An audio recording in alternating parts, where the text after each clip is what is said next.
Before I tell you about the absolute chaos that erupted and how he lost everything in front of his wealthy new in-laws, grab a warm glass of water, sit down, and listen to me tell the whole story. My brother Elijah stood right in the center of the grand foyer, swirling a heavy crystal glass of 25-year-old scotch. The golden amber liquid caught the bright light of the massive, custom-built chandelier hanging 20 feet above our heads. I paid for that chandelier. I remember the exact day the general contractor handed me the invoice for it, $40,000. I wrote the check without blinking an eye, thinking I was finally building a permanent, beautiful legacy for my family. I paid for the imported Italian marble floor beneath our feet, the kind of stone that feels freezing cold even in the middle of summer. I paid for the scotch currently resting in his glass. I paid for the literal roof over his head. But he didn't even look at me when he delivered the news. He just laughed. It was that hollow, practiced Upper East Side chuckle he had spent the last 5 years perfecting in front of his bathroom mirror. He took a slow, deliberate sip, letting the expensive liquor warm his throat, and then he finally looked me dead in the eye. He told me the guest list for the wedding was officially finalized, and my name was not on it. I stood there, completely frozen, trying to process the sheer audacity of what he had just said. 200 people were coming to this glass-walled masterpiece in the Hamptons. 200 strangers, wealthy socialites, local politicians, and incredibly arrogant business partners from his fiancée's side of the family. But there was not a single chair for the person who actually bought the property. He leaned in close to me. He smelled of expensive mint cologne and sheer, unfiltered arrogance. He whispered that it was a strict, family-only event. Apparently, I was not family enough to rub elbows with the Vanderbilt family. He actually looked at me, a cruel smirk playing on the corner of his lips, and said my presence would completely embarrass him. He claimed my working-class hustle, the way I aggressively clawed my way up from absolutely nothing to a massive corporate salary, would taint the blood purity of the high society union he was so desperately trying to join.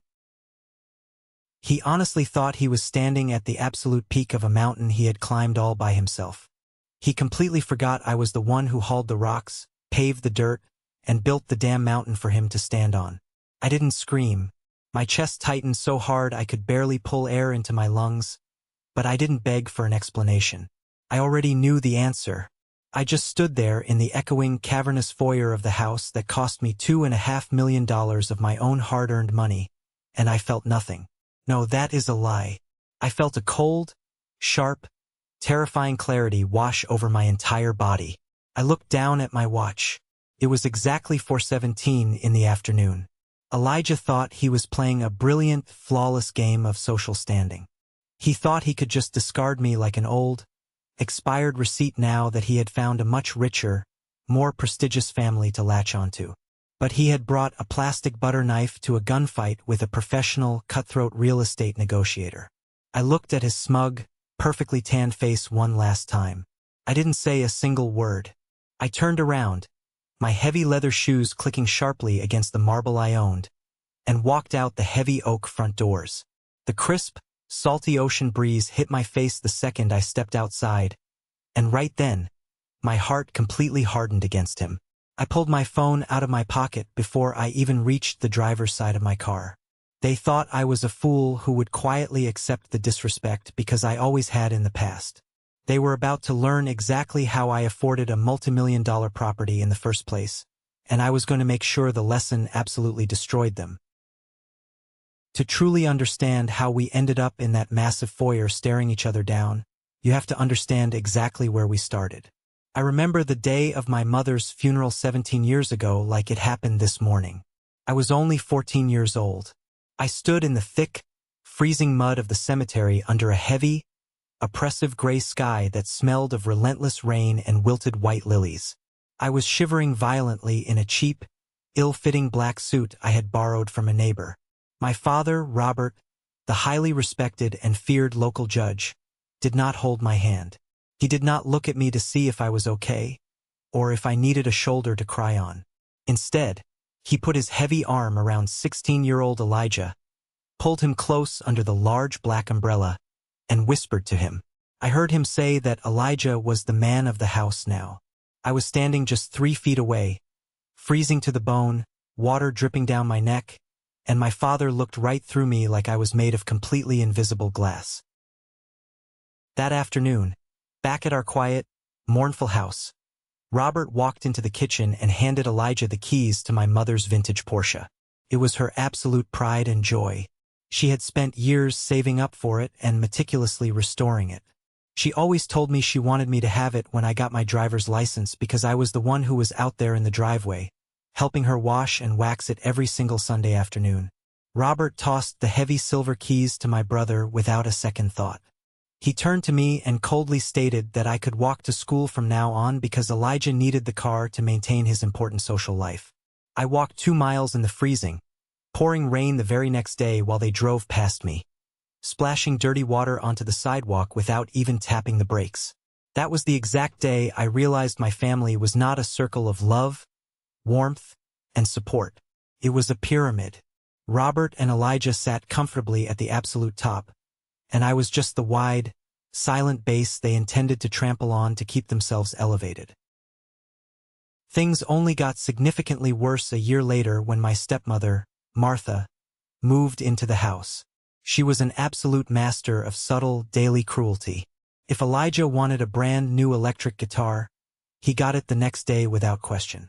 If I needed new running shoes for high school track practice because my toes were literally poking through the worn-out fabric, Martha would dramatically sigh, look at Robert and say money was incredibly tight right now.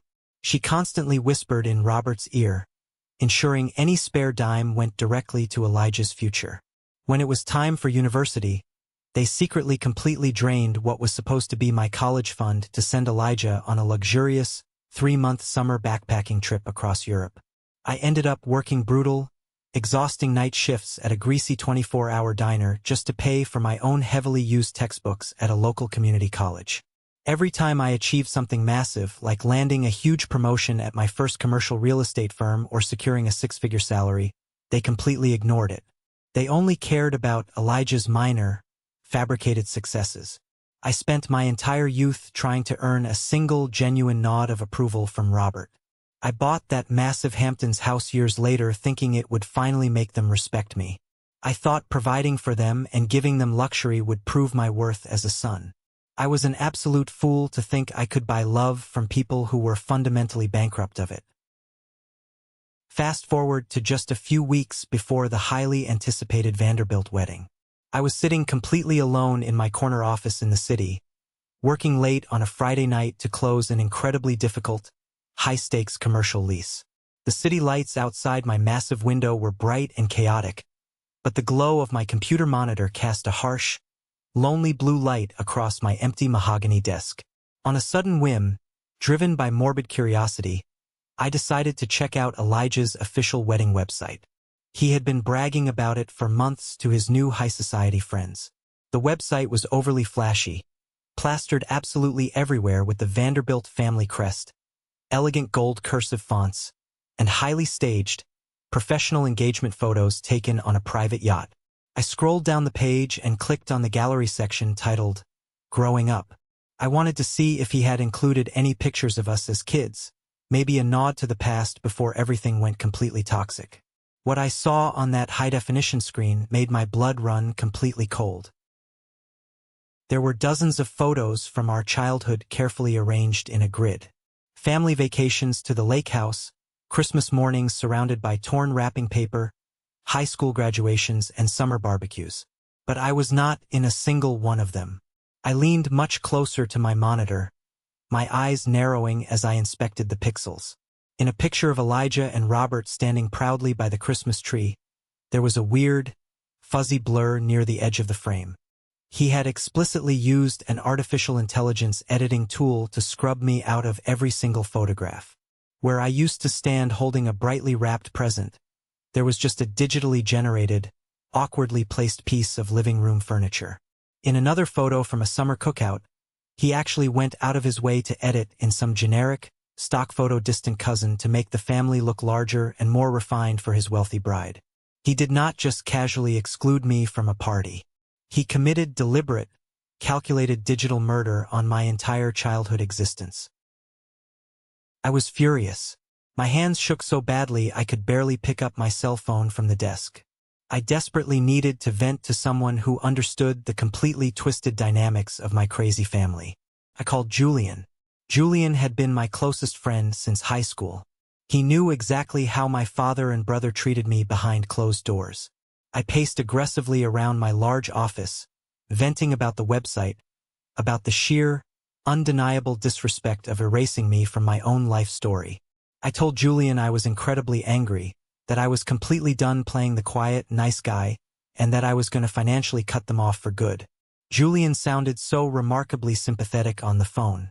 He told me to stay calm, take a deep breath, and not do anything rash that I would regret. I thanked him, feeling a little better just getting the poison out of my system.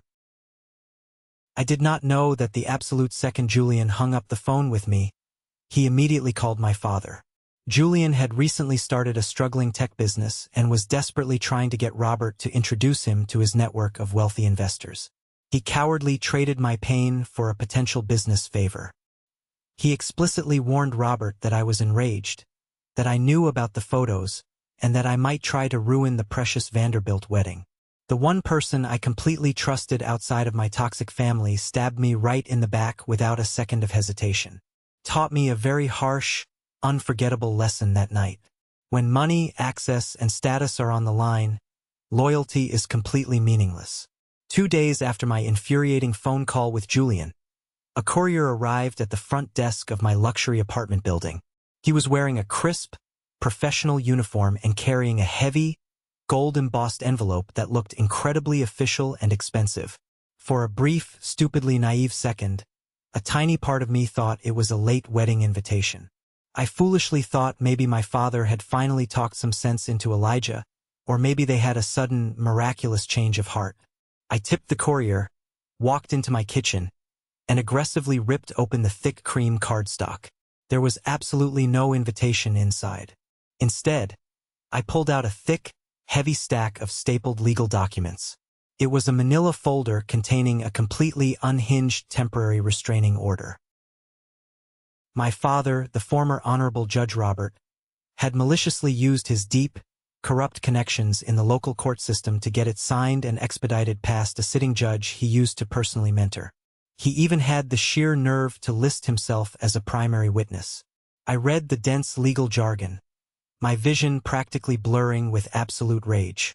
The official document claimed I was mentally unstable, harbored deep, violent, unprovoked jealousy toward my highly successful brother, and posed an immediate, dangerous physical threat to the wealthy wedding guests. He legally mandated that I stay at least 500 feet away from the Hamptons property on the entire day of the ceremony. He was absolutely terrified I would show up, make a massive public scene, and reveal to the Vanderbilts that his golden prince was actually living rent-free in a house bought entirely with his younger, despised son's real estate commissions. As I was standing there staring blankly at the restraining order, my phone buzzed violently on the granite kitchen counter. It was a text message from Elijah. It was incredibly short, venomous, and dripping with massive, unearned entitlement. I read it out loud to the empty room, my voice shaking. "The Vanderbilts strongly value blood purity and legacy," he wrote. "You are just a loud, annoying reminder of the gutter we originally came from. Stay in your lane, Matthew. Don't embarrass us. And you should be incredibly grateful I even let you pay the property taxes for the last 2 years. Consider it your rent for being allowed to be part of this family." I stared at the glowing screen for what felt like an eternity. My jaw locked so tight my teeth genuinely ached. A thick blue vein throbbed painfully in my temple. I did not throw the phone against the wall. I did not break down and cry on the kitchen floor. The searing, burning pain of rejection evaporated almost instantly, leaving behind a completely cold, highly calculated, and terrifyingly calm rage. Elijah honestly thought I was paying those massive property taxes out of blind, pathetic brotherly devotion. He was an absolute idiot. He did not realize that by diligently paying those taxes directly from my personal bank accounts, I was intentionally building an undeniable, legally binding paper trail of sole financial responsibility over the estate. I walked slowly over to my home office desk, picked up the ridiculous restraining order, and carefully placed it in a secure file folder. That text message was his absolute biggest mistake. It was the exact moment I permanently stopped being the residual child and officially became the architect of their total, unavoidable ruin. I didn't waste another second crying over a fake family that clearly never wanted me. I didn't call a standard family lawyer to fight the ridiculous, fabricated restraining order in court. I called Wyatt. Wyatt is a brilliant, obsessive, completely relentless forensic accountant I use exclusively for my high-stakes commercial real estate deals. He is the kind of guy who can find a missing penny in a billion-dollar corporate ledger, hidden deep in an offshore account. I called him at 8 o'clock at night, told him I needed a massive, highly personal favor, and I needed it done completely off the books and under the radar. I spent the next 3 consecutive nights locked inside Wyatt's cramped, windowless office downtown. We were completely surrounded by towering stacks of empty coffee cups, greasy takeout boxes, and glowing, high-resolution monitors displaying endless, mind-numbing spreadsheets. I explicitly instructed Wyatt to dig as deep as humanly possible into the family limited partnership.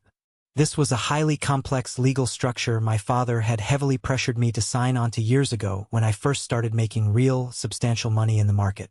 He claimed it was a standard, responsible procedure to seamlessly protect my assets from frivolous lawsuits and build a shared, generational inheritance for the family. Because I desperately craved his basic approval back then, I foolishly signed the thick stack of documents without hiring my own independent lawyer to properly review them. Wyatt cracked his knuckles, pushed his thick glasses up his nose, and started aggressively running the tax identification numbers through his highly secure financial databases. It took him less than 4 hours to find the massive, rotting hole right in the center of the partnership. Wyatt suddenly stopped typing, spun his massive monitor around to face me, and pointed a pen at a series of terrifying, glaring red numbers on the screen. Robert had not just been poorly managing my trust fund. He had been actively raiding it like a personal piggy bank for years. The massive amount of money I thought was sitting safely in a highly diversified investment account was completely gone. But that was not even the worst part. Wyatt rapidly pulled up a separate, hidden file. He showed me exactly how Robert had maliciously used a buried legal loophole in the partnership agreement. My father, the exact man supposed to protect my future, had listed me as the primary personal guarantor for 10 separate, massive high-interest loans. I felt all the blood rapidly drain from my face. My stomach dropped completely into my shoes. I was staring at digital copies of heavy loan documents with my perfectly forged signature plastered on them. Because of my father's actions, I was legally on the hook for hundreds of thousands of dollars in toxic debt I never even knew existed. The trust was supposed to be my safety net, my hard-earned inheritance for the future. Instead, it was a loaded financial weapon they used directly against me. Wyatt looked at me, genuine, deep pity in his tired, bloodshot eyes. He quietly asked me if I wanted to call the police right then and press felony charges. I slowly shook my head. The police would just arrest him, he would immediately post bail, and the expensive lawyers would drag it out for years in court. That was far too easy. I wanted to completely dismantle his entire life exactly the way he tried to dismantle mine. We didn't stop there. I looked at Wyatt and told him to keep digging until his fingers literally bled on the keyboard.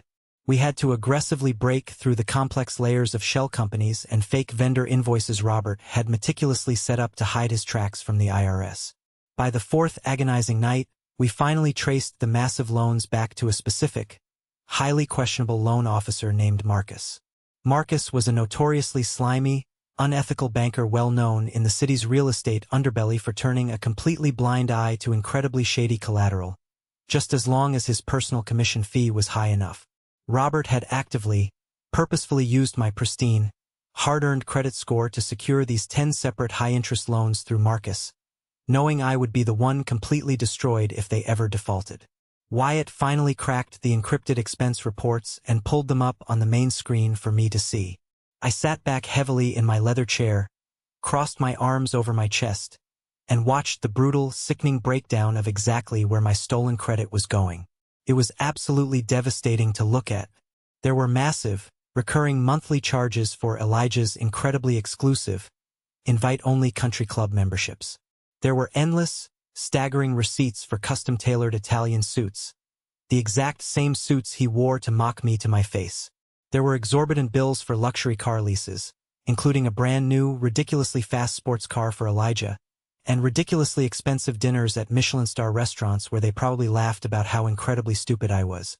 Robert had literally funded Elijah's entire fake, millionaire lifestyle using my name and my completely stolen future.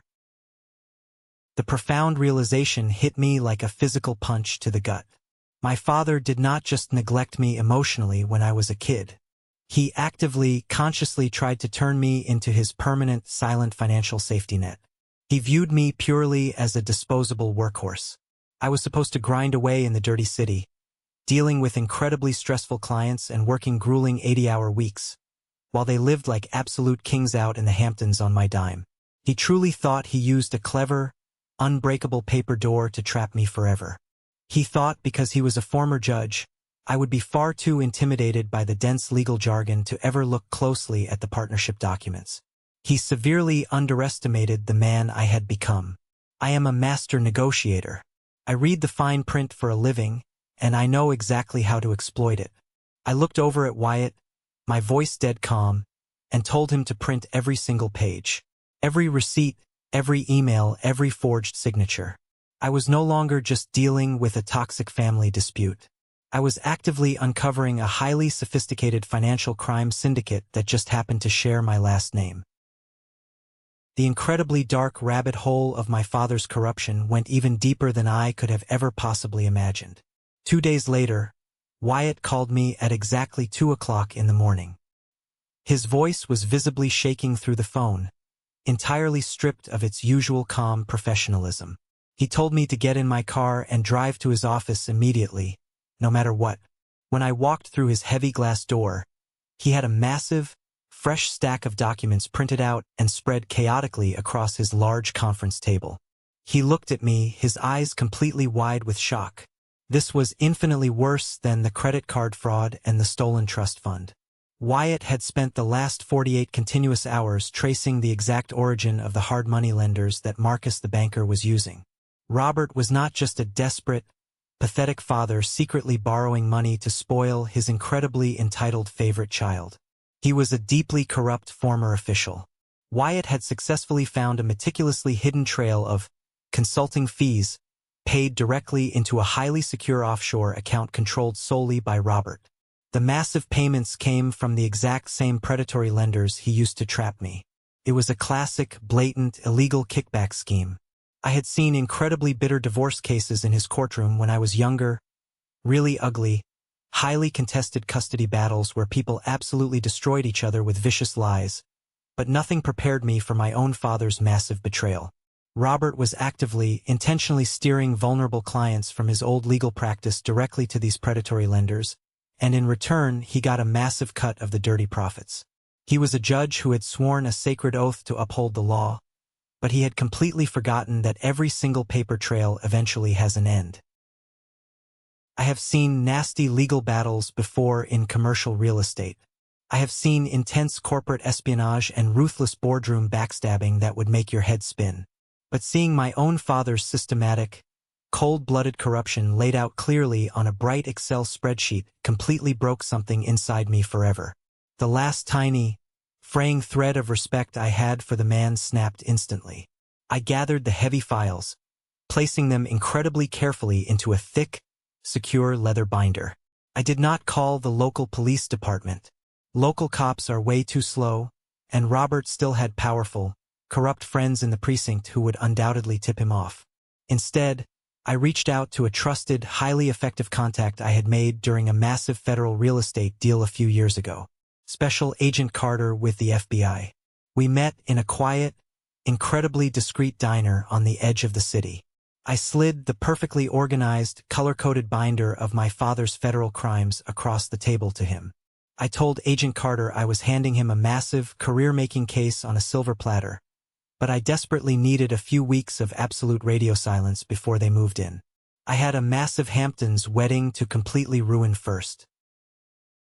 While the FBI quietly and methodically started building their massive federal indictment against my father, I focused entirely on my own masterpiece. I finalized a massive real estate deal I had been quietly, meticulously nurturing in the background for over a month and a half. I owned the Hamptons house completely outright. I paid the heavy mortgage every month. I paid the exorbitant taxes. My name was the only one on the official deed. I didn't just casually list the glass house on the public real estate market. That would take way too long, and Robert might easily find out and try to tie the property up in endless, frivolous litigation using his old judge buddies to stall the sale. Instead, I bypassed the public market entirely. I entered into a high-stakes, highly private, incredibly ironclad escrow with a major film production company based out of Los Angeles. They were aggressively scouting locations for a massive $100 million blockbuster action movie. They desperately needed a modern, sterile, aggressively wealthy-looking location to serve as the main villain's lair. My cold, empty $2.5 million glass house in the Hamptons was absolutely perfect for their grand vision. They were desperate to start shooting, so they eagerly offered me 20% over the already high asking price if I could completely guarantee immediate, unhindered access to the property for their massive crew. I agreed to their inflated price without hesitation, but I sat down with their aggressive legal team and added one very specific, totally non-negotiable legal rider to the thick contract. I called it a delayed possession clause. The closing officially recorded on a quiet Thursday afternoon. The massive, life-changing wire transfer hit my highly secure, offshore accounts, safely completely away from Robert's corrupt reach. But the legal right to actually physically occupy the property was explicitly set to transition at a very specific, carefully calculated date and exact time. I timed it with absolute surgical precision. The complete transition of legal power and ownership was bound by strict law to occur at exactly 12 o'clock noon on Saturday. That was the exact, precise moment Elijah and his incredibly wealthy bride, Olivia Vanderbilt, were scheduled to stand in the dead center of the living room and exchange their sacred vows in front of 200 elite guests. I signed the final, heavy paperwork, shook the lead producer's hand firmly, and walked out of the towering glass office building feeling invincible. The trap was officially set. It was no longer an emotional, messy family dispute. It was an ironclad, legally binding contract backed heavily by the state, and I was the absolute only one holding the key. To make absolutely sure there were no hidden loopholes, no last-minute, desperate escapes for Elijah or Robert, I needed the precise minute-by-minute details of the entire wedding day. I needed to know exactly how many people would be standing in that glass house when the clock struck exactly noon. I got incredibly lucky. Chloe, the high-end, ridiculously expensive wedding planner Elijah had hired to desperately impress the snobby Vanderbilts, was incredibly stressed out and severely overworked. I called her office aggressively posing as a disgruntled floral vendor trying to quickly confirm delivery times for the massive centerpieces. She was so completely frazzled and overwhelmed by Elijah's constant, incredibly unreasonable demands that she accidentally emailed me the entire, unredacted master itinerary for the entire weekend. I aggressively opened the spreadsheet on my computer and smiled a very cold smile. 250 elite guests, a massive, 50-person catering crew, full valet parking blocking the entire narrow residential street, a totally unpermitted, massive champagne tent set up right in the backyard. In the Hamptons, local zoning ordinances are incredibly strict and totally unforgiving. You absolutely cannot just throw a massive, loud commercial event in a quiet residential zone without heavily pulling expensive permits, passing rigorous safety inspections, and arranging off-site shuttle logistics. Elijah, completely blinded by his own massive arrogance and trying to secretly save a few bucks for his luxurious honeymoon, had completely ignored all of that. I quickly drafted a highly detailed, incredibly specific anonymous tip. I attached Chloe's official itinerary, complete with exact headcounts and massive vendor lists, as completely undeniable proof. I sent it directly to the Township Zoning Board, the local fire marshal, and the chief of police. I informed them in great detail that an unlicensed, high-capacity commercial gathering posing a massive, immediate fire hazard was currently taking place at my private residential address, completely without my legal consent. In that specific, incredibly wealthy zip code, violating zoning laws for an event of that sheer size carries an immediate, totally non-negotiable fine of $10,000 per hour. I closed my laptop, the screen going totally black. I had successfully weaponized the rigid law, the massive real estate market, and the entire local government directly against them. There was absolutely no way out for them now. The walls were rapidly, silently closing in, and they were far too busy picking out expensive silk napkins to even notice the trap. Saturday morning finally arrived. The bright sun was beating down intensely on the Hamptons, turning the massive glass house I legally bought into a literal glowing, hot diamond against the perfectly manicured green landscape. Meanwhile, I was sitting miles away at the cold granite kitchen island in my quiet city apartment. I slowly poured myself a fresh cup of incredibly strong black coffee. The apartment was completely silent, a stark, profound contrast to the absolute circus I knew was currently unfolding at the Hamptons property. My phone buzzed aggressively and loudly on the counter. It was one last, incredibly arrogant text message from Elijah. It was a high-resolution, perfectly lit photo of him standing right in the grand foyer, the exact spot where he had cruelly uninvited me just a few weeks prior. He was wearing an incredibly expensive, custom white designer tuxedo that probably cost more than my very first car. His hair was perfectly slicked back, not a single strand remotely out of place. He had an incredibly smug, totally victorious grin plastered across his incredibly punchable face. The caption underneath the photo was a final, completely unnecessary twist of the knife. It read, "Today I finally have the incredible life I truly deserve. I am officially marrying into royalty. Stay in your sad little city apartment, Matthew. You are not and never will be one of us." I stared blankly at the highly insulting photo. I did not reply to it. I did not feel a single ounce of anger, sadness, or regret. I just felt a profound, incredibly heavy sense of absolute anticipation. I set the phone face down slowly on the cold granite counter. I confidently opened my laptop and rapidly logged into a highly secure, heavily encrypted tracking portal. I had a very good friend in local law enforcement who owed me a massive favor from a highly complicated past real estate zoning issue. He had secretly given me temporary, strictly read-only access to the active GPS tracker on the local sheriff's patrol vehicles. I sat there completely still, quietly sipping my incredibly hot coffee, and watched a little blue digital on the map as it slowly turned off the main busy highway and directly onto Maple Rest Drive. It was heading straight for the massive glass house. I took another very slow sip.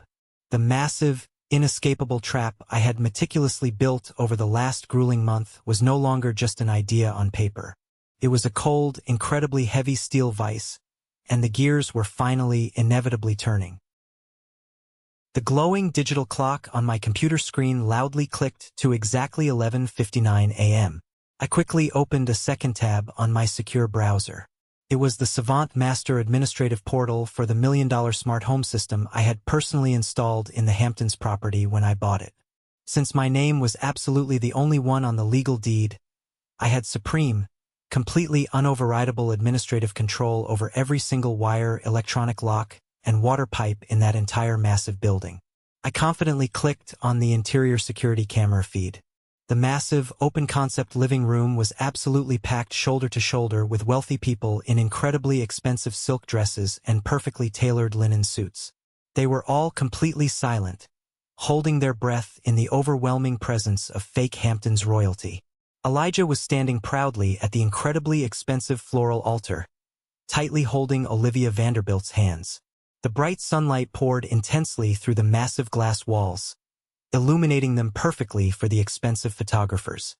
He was mid-sentence, looking deeply into her eyes with a highly practiced, incredibly fake sincerity, aggressively promising her a life of unwavering stability, immense wealth, and totally endless luxury. The digital clock on my bright screen finally struck exactly 12 o'clock noon.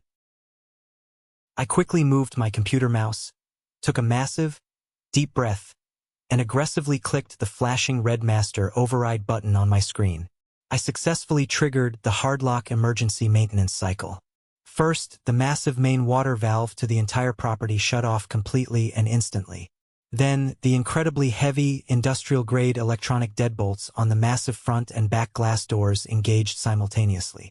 It produced an incredibly loud, heavy, truly terrifying thud that echoed sharply and violently through the dead-quiet ceremony. Several elite guests visibly jumped out of their seats. Elijah completely stopped speaking mid-word, looking around incredibly confused. Finally, I swiftly activated the emergency privacy tint on the specialized, highly expensive glass. In 3 seconds flat, the soaring, completely crystal-clear walls went from totally transparent to absolute pitch black. The glowing, beautifully sunlit diamond instantly became a dark, incredibly claustrophobic tomb. True panic does not make an incredibly loud sound right at first. It usually starts as a collective, highly confused gasp, the terrifying sound of 200 elite people suddenly realizing they are completely trapped in the pitch dark. I watched the infrared security feed with absolute fascination as the guests started aggressively murmuring, shuffling incredibly nervously, actively looking around for a logical explanation. Then I aggressively triggered the smart home alarm system. I activated a highly simulated, totally catastrophic pipe burst alert that only the master administrator could possibly silence. A truly piercing, incredibly high-pitched, totally ear-splitting siren began to aggressively wail relentlessly through the hidden ceiling speakers. Strobe-like, highly disorienting red emergency lights began flashing incredibly rhythmically in the pitch black. I quickly zoomed the camera in perfectly on Elijah's terrified face. His highly fake, incredibly expensive spray tan seemed to vanish instantly. He went a sickly, totally translucent, completely terrified white. He forcefully dropped Olivia's hands like they were completely on fire and sprinted desperately toward the main wall panel, frantically hitting the buttons to desperately override the system. But I had already completely, permanently disabled all the local touchpads. He was aggressively pounding his fists against the wall, completely powerless, totally locked inside a massive house he falsely claimed to own, right in front of the exact people he desperately wanted to impress the most. The heavy silence inside the completely darkened glass house was suddenly broken by the loud, aggressive crunching of gravel outside. From my computer screen in the city, I watched the exterior security feed with absolute focus. 3 massive, bright white production trucks emblazoned with the Sin City Productions logo aggressively backed into the long, circular driveway. They completely blocked the incredibly expensive valet parking lane. Right behind them, a fully marked local sheriff's cruiser aggressively pulled up, its heavy tires tearing up the perfectly manicured green lawn. The red and blue police lights began violently flashing against the completely blacked-out glass walls of the house.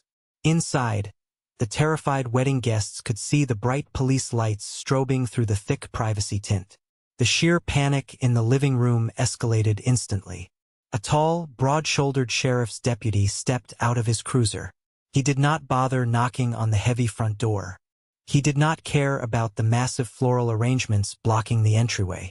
He casually pulled out a heavy master key provided directly by the film production company's legal team. He jammed the key into the heavy industrial deadbolt and aggressively turned it. The heavy glass doors swung open with a loud, terrifying crack that echoed through the entire dark house. The deputy confidently walked straight into the pitch-black ceremony, his heavy black boots stomping loudly against the imported Italian marble floor. He raised his heavy police flashlight, the bright white beam aggressively cutting through the expensive, terrifying dimness of the room. He completely ignored the terrified, wealthy guests. He did not look at the expensive white flowers, and he certainly did not care about the Vanderbilt family pearls. He swept the blinding flashlight beam directly across the room until it landed squarely on my brother. Elijah was still desperately pounding his fists against the locked digital wall panel, his expensive white tuxedo completely drenched in terrified sweat. The bright beam hit him right in the face, completely blinding him. Elijah raised his hands to shield his eyes, heavily panting, looking like a cornered rat in a dark alley. The deputy marched directly up to him, the heavy utility belt clinking loudly in the dead silence of the room.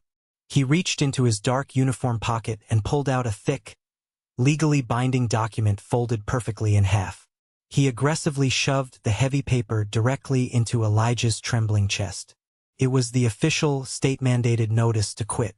Elijah looked down at the paper, his incredibly arrogant face completely collapsing into absolute terror. He opened his mouth to speak, to assert his fake dominance, to tell the officer he owned the house, but the words completely died in his dry throat. The deputy did not give him a single second to argue. He stood incredibly tall, his hand resting casually on his radio, and looked Elijah dead in the eyes. Legal possession of this entire residential property officially transitioned to the new corporate owners at exactly 12:01 this afternoon, the deputy announced. His voice was incredibly flat, strictly professional, and completely devoid of any emotion. It was loud enough to violently hit every single ear in that completely silent, pitch-black room. The new legal owners are actively waiting outside with a full film crew. They require immediate, unhindered access to the premises. Elijah stammered, his incredibly expensive designer shoes slipping slightly on the slick marble floor. He desperately looked over his shoulder at Olivia Vanderbilt, who was staring at him in sheer, absolute horror. The deputy completely ignored Elijah's pathetic stammering. He took one aggressive step forward, backing my brother directly against the wall panel. "You have exactly 30 minutes to completely vacate these premises," the deputy barked, his voice echoing loudly.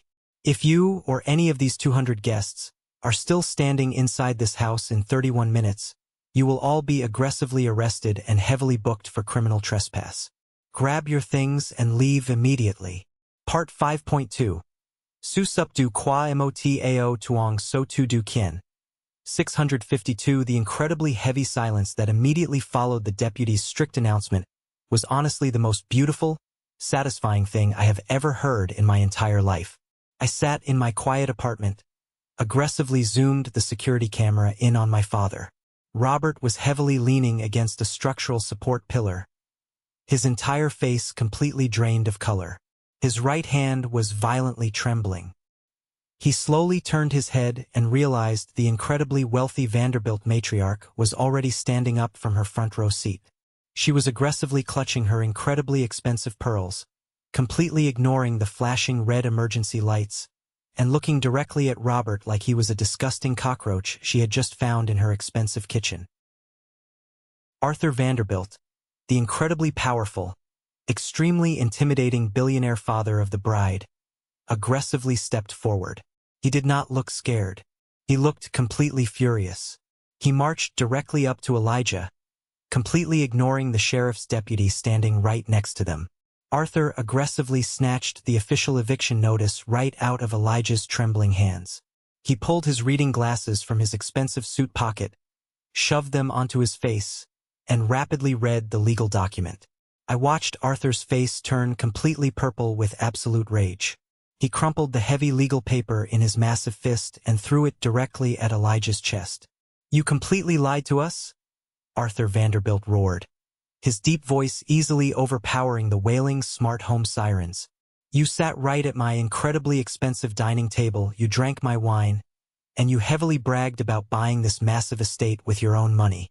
You told my daughter you were a highly successful real estate developer. This legal document clearly says you are nothing but a pathetic squatter. You don't own a single inch of this property." Elijah desperately fell to his knees, his expensive white tuxedo pants hitting the hard marble floor. He reached out and tried to grab Arthur's suit jacket, desperately begging him to listen, claiming it was just a massive misunderstanding, a terrible mistake made by his jealous younger brother. But Arthur violently kicked Elijah's hands away. He looked down at my brother with absolute unfiltered disgust. Then Arthur turned to his incredibly shocked daughter. Olivia was heavily crying, her expensive mascara running down her face, ruining her perfect makeup. She looked at Elijah kneeling on the floor, and the look of sheer embarrassment on her face was completely undeniable. She aggressively pulled the massive diamond engagement ring off her finger, threw it directly at Elijah's face, and turned her back on him completely. Arthur Vanderbilt raised his voice and aggressively addressed the entire dark room. "This wedding is completely cancelled," he yelled. "Everyone get out of this house right now. Do not speak to these incredible frauds. Do not give them a single second of your time." The 200 incredibly wealthy guests immediately scrambled aggressively toward the front doors, completely abandoning the expensive champagne and the massive floral arrangements. They practically trampled over each other to escape the flashing red lights and the wailing sirens. I watched Elijah sobbing heavily on the floor, completely abandoned by his wealthy bride, completely rejected by the elite society he desperately sacrificed me to join. His entire fake, heavily fabricated life completely disintegrated into absolute dust in a matter of seconds. Part 5.3 Kan mua tien fat so tu du kien.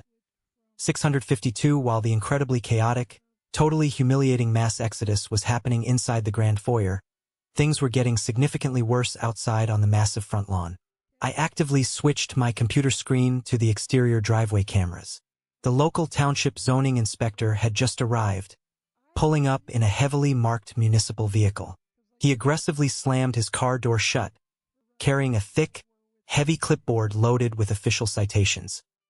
He completely ignored the fleeing, wealthy wedding guests in their expensive suits and dresses. He marched directly up to my father, Robert, who was desperately trying to sneak out the back door to avoid the incredible humiliation. The inspector blocked Robert's path entirely. He aggressively shoved a heavy pen and a thick stack of yellow citation papers directly into Robert's chest. Because Robert had legally signed the permits for the massive catering tents under his own name to hide Elijah's lack of credit, he was the one officially responsible for the incredible mess. The inspector loudly cited him for operating an illegal, highly dangerous commercial venue in a strictly residential zone. He cited him for extreme fire code violations, illegal parking logistics that completely blocked the main road, and creating a massive public nuisance. I turned the volume up on my computer speakers. I could distinctly hear the inspector's loud, highly aggressive voice over the chaotic noise of the fleeing guests. "Former Judge Robert," the inspector yelled, totally refusing to use my father's outdated honorable title. "You are currently being fined exactly $10,000 for the first hour of this illegal event. Since the massive catering tents and the heavy equipment will absolutely take at least 2 full days to completely dismantle and remove from this property, you are looking at a minimum penalty of well over $200,000 in direct municipal fines. You have exactly 14 days to pay the township in full, or we will aggressively place a heavy lien on every single asset you currently own." Robert physically staggered backward like he had just been violently punched in the stomach. He aggressively clutched his chest, his mouth opening and closing like a dying fish. He tried to use his old, corrupt intimidation tactics. He aggressively pointed his finger at the inspector and threatened to call the mayor, desperately claiming he had powerful friends in the local government who would absolutely crush this citation. But the inspector just laughed right in his face. He told Robert that the mayor was actually the one who personally dispatched him after receiving a highly detailed anonymous tip. Robert was completely trapped. He was standing on the front lawn of a house he did not own, heavily surrounded by angry police officers, facing absolute financial ruin. I sat back in my comfortable chair in my quiet city apartment. I watched Elijah being physically escorted off the property by 2 sheriff's deputies because he completely refused to stop screaming at the film crew. I watched the heavy production trucks aggressively roll right onto the expensive lawn, completely crushing the white wedding flowers under their massive tires. The incredibly stressful, highly toxic weight I had carried on my shoulders for 17 long years was completely gone. I slowly reached out, completely closed my laptop, and listened to the absolute silence of my apartment. The incredible storm was finally over. I had won completely. 2 highly chaotic, incredibly satisfying weeks later, the thick dust in the Hamptons had finally settled, but the massive wreckage of my toxic family was still heavily smoldering. Elijah did not get his massive Vanderbilt dowry or his highly coveted elite social status.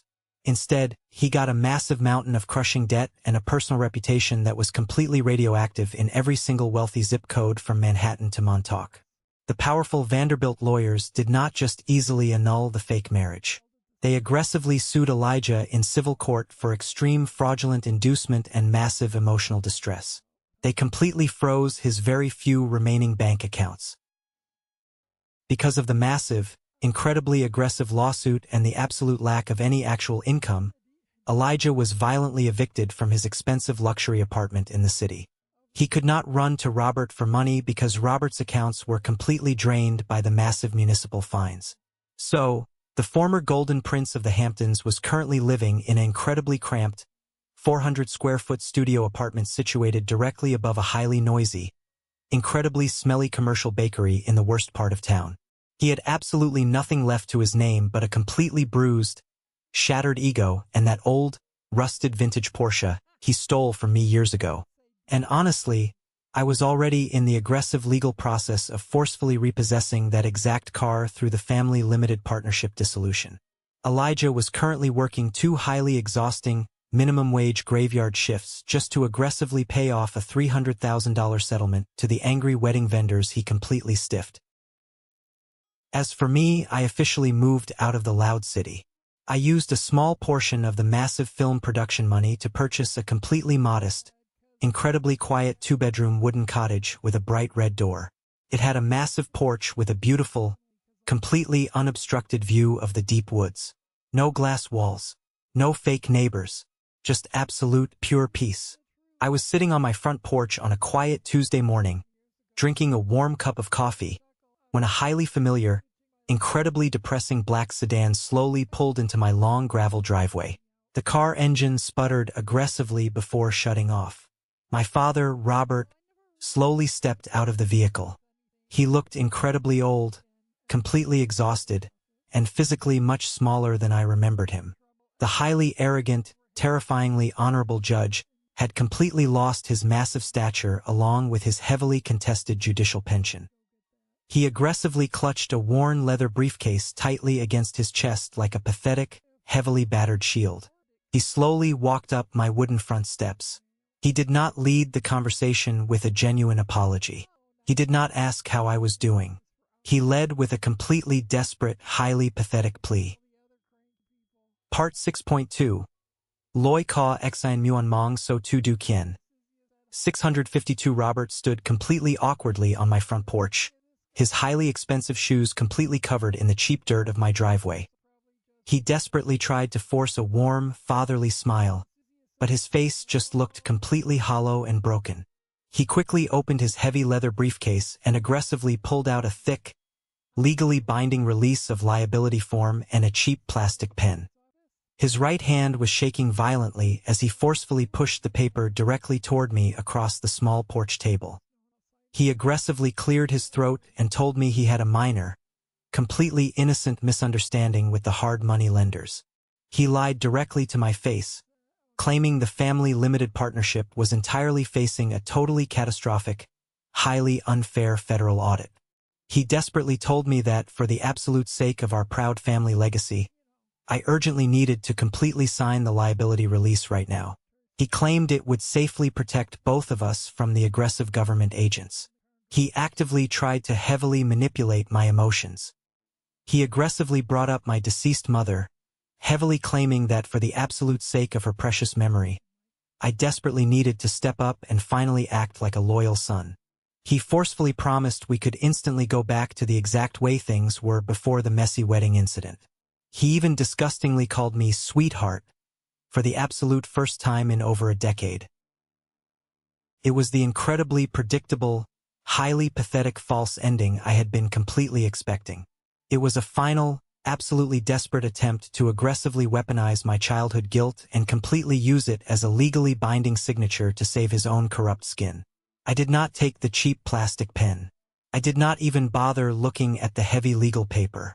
I just casually took another slow sip of my hot coffee and stared directly into his completely panicked, highly deceptive eyes. "You completely misunderstand your current situation, Robert," I said, my voice completely flat, completely devoid of any familial warmth. There is absolutely no family legacy left to protect. You actively sold it to predatory lenders to aggressively fund Elijah's pathetic country club memberships. And you completely lost the absolute right to ever speak my mother's name the exact day you handed her precious car keys to your golden child while I stood freezing in the rain. Robert's face completely hardened into absolute anger. The fake, desperate fatherly mask completely slipped, revealing the highly toxic, deeply corrupt monster underneath. He aggressively slammed his fist violently onto the wooden table, heavily rattling my coffee mug. He aggressively raised his voice, desperately trying to intimidate me using his old courtroom tactics. He loudly told me I was making a massive, completely unforgivable mistake.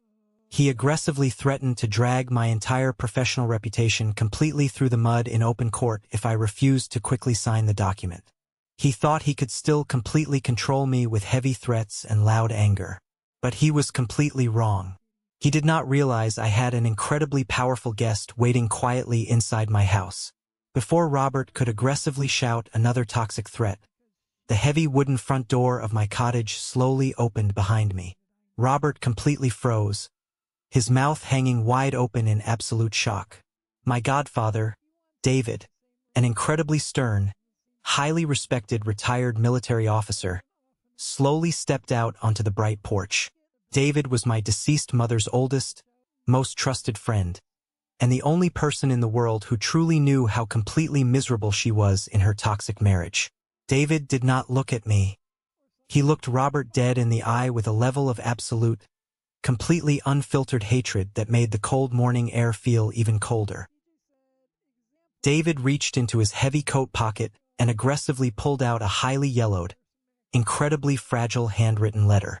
It was carefully sealed inside a protective plastic sleeve. He aggressively shoved the old letter directly into Robert's trembling chest, practically forcing him to take it. Robert looked down at the familiar handwriting, and his entire face completely turned the color of dead ash. It was a completely secret letter my mother, Eleanor, had secretly written in her final, highly painful days in the hospital. She had explicitly addressed it to David, highly detailing exactly how she completely feared Robert would eventually violently drain my entire future just to aggressively feed Elijah's massive vanity. David stood incredibly tall, his voice hitting the porch like heavy iron. I explicitly promised Eleanor I would violently protect her youngest son from you, Robert, David said, heavily pointing a thick finger directly at my father's face. She explicitly knew exactly what kind of corrupt, completely toxic parasite you truly were. She heavily begged me to hold onto this exact letter until the exact day Matthew finally realized the brutal truth for himself. Today, my incredibly long job is finally done. Robert's face completely collapsed into sheer, absolute horror as he aggressively read his deceased wife's final, incredibly damning indictment of his entire character. He violently realized his entire narrative of being a highly loving, grieving widower was completely destroyed.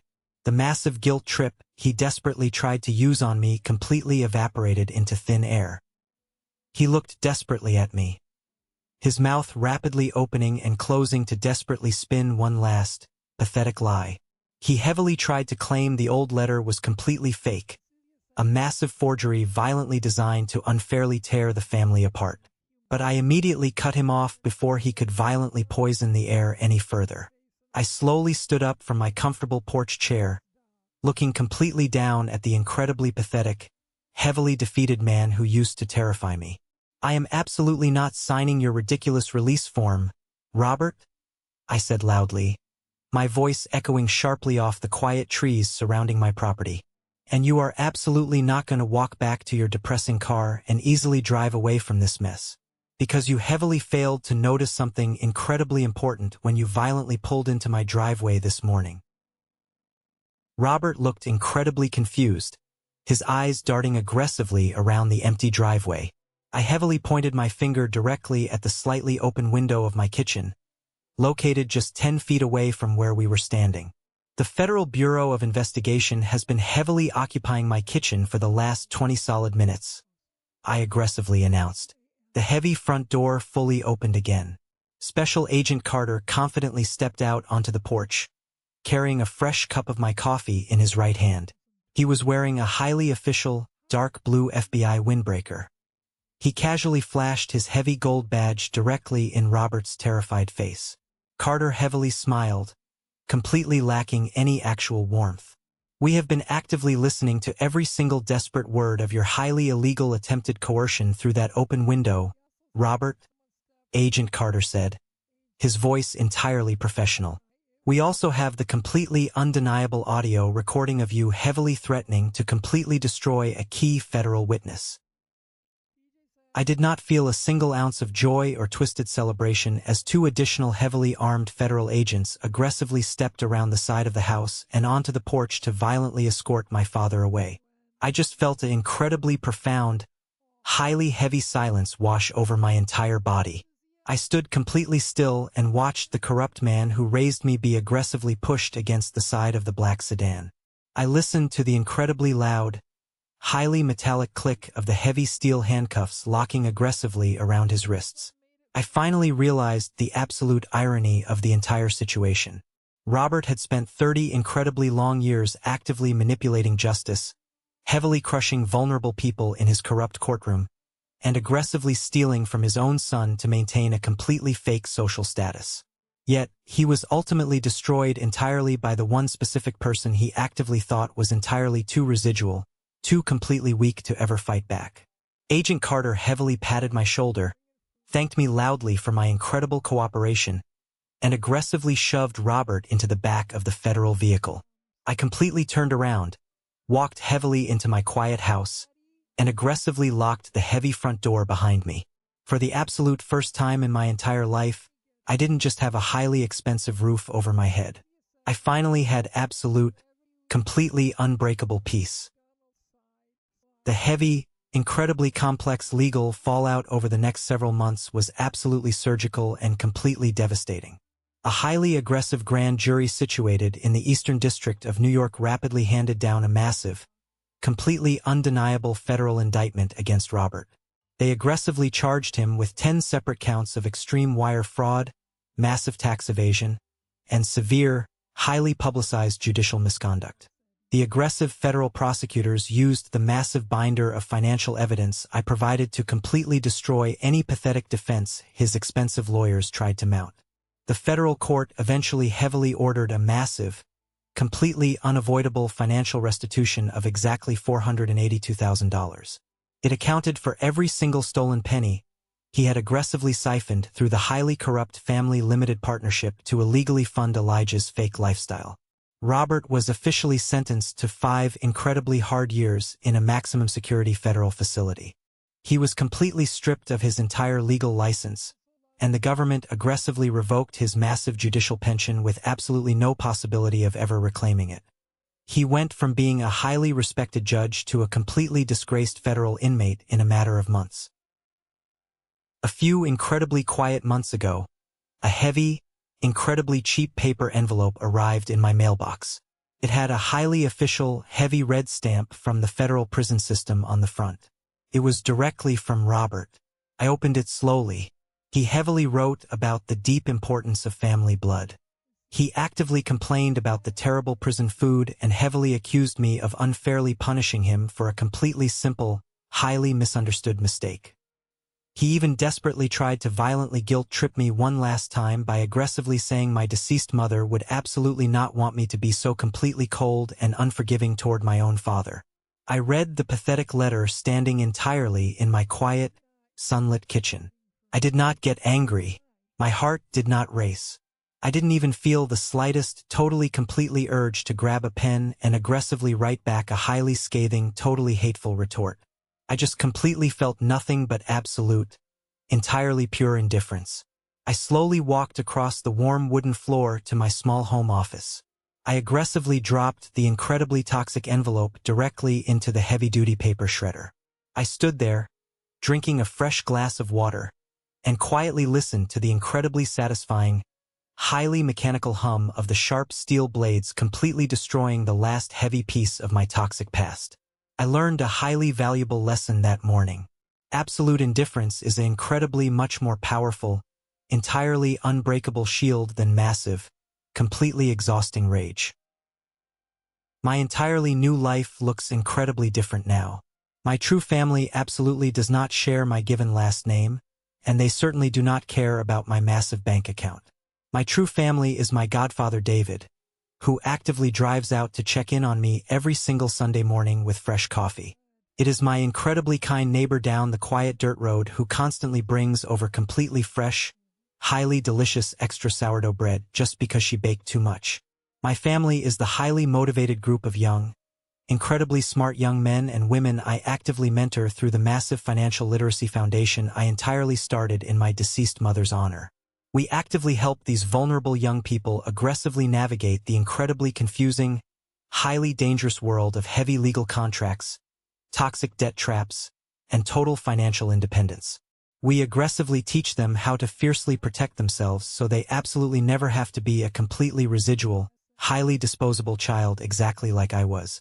When I walk outside onto my quiet porch now, my shoulders absolutely do not feel incredibly heavy anymore.